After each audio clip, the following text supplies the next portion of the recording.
Resuming debate. Resuming debate. The honourable member for Timmins, James Bay. Thank you, Madam Speaker. Thank you. I'm very honoured to rise today as a member of Timmins, James Bay on this very important issue. We're dealing with two major crises facing us right now. One is the question of affordability and the massive price that people are paying at the pumps at a time when we see big oil is racking up record profits, gouging the consumer at the pumps. The fact that Imperial Oil announced its best opening quarter in 30 years of 1.17 billion profits. Canadian Natural Resources doubled its year-over-year first quarter results with a profit of 3.1 billion. Suncor brought home 2.95 billion in quarter one, quadrupling last year's results of 800 million. So where is all that money coming from? Well, Madam Speaker, that's coming from Mr. and Mrs. Joe Average, who go to work every day and are getting gouged at the pumps. You'll never hear the Conservatives talking about price gouging.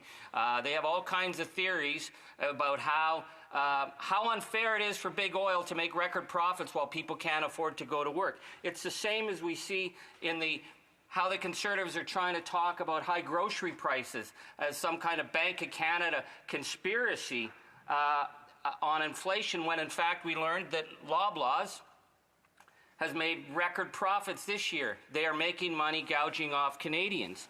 At the same time, of course, big oil continues to get free money from the Canadian taxpayer. They refuse to pay $256 million in taxes to municipalities in rural Alberta. They've left an abandoned oil well cleanup of over $1 billion, abandoned wells that are leaking planet killers like methane. They expect the public to pay for that. They're calling on the government to change the basic environmental regulations to protect the Athabasca River system, a fragile ecosystem, so they can dump the toxic waters from tailings ponds, because they never talk about the huge damage that they do from every barrel taken out of the oil sands, the amount of water that is contaminated and held in these tailings ponds that are larger than the city of Vancouver, but they expect the public to assume those costs. Of course, we see the $570 million for the methane cleanup. Methane is a planet killer. We all know that.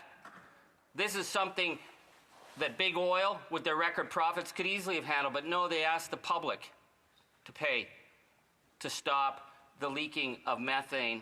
And what we saw from the Environment Commissioner's report was that this was used as a subsidy to increase production. So the issue of the affordability is one factor, but there's a much bigger factor facing us. We are the first generation in history to actually be in a position to decide whether our children have a future or whether we're going to continue to have cheap gas. We talk about a climate emergency, it doesn't even come close to talking about the situation we're in. The UN has released its latest statement calling a code red for humanity. They claim a, quote, damning indictment of the failed global leadership on climate crisis. And that UN Secretary General Guterres says that what we're looking at is, quote, an atlas of human suffering and a damning indictment of failed climate leadership. He says nearly half of humanity is living in the danger zone now. Many ecosystems are at the point of no return. Unchecked carbon pollution is forcing the world's most vulnerable on a frog march to destruction now. There's nothing theoretical about this. The Economist, hardly a left-wing journal, says that we have to act quickly before time runs out. They give us till 2025 in order to deal with peak oil. The International Energy Agency, another industry voice, says that given the emergency of the climate crisis, there cannot be any more new fossil fuel projects. And yet, what we see in this House and what the Canadian people see is that climate change denial is the fundamental cornerstone of Canadian economic policy, and it is the fundamental cornerstone of this government. Now, we know the Conservatives are ridicule any efforts on climate change. You hear them laughing when it's talked about. The issue is the Liberals, though. because the Liberals have made promises because Canadians want someone to do the right thing on the climate crisis, and we're not seeing that.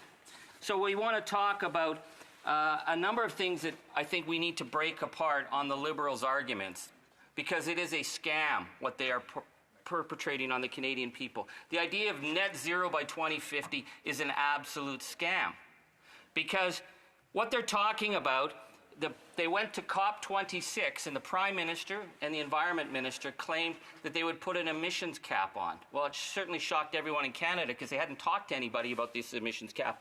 You're never going to see that emissions cap. It's not going to happen.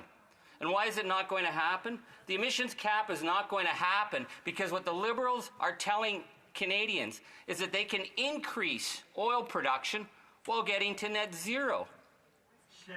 It is a ridiculous proposition, and it's all based on the idea that they were somehow going to decarbonize the oil. But the problem is it's not possible because what's coming out of the oil sands has among the highest carbon emissions print on the planet.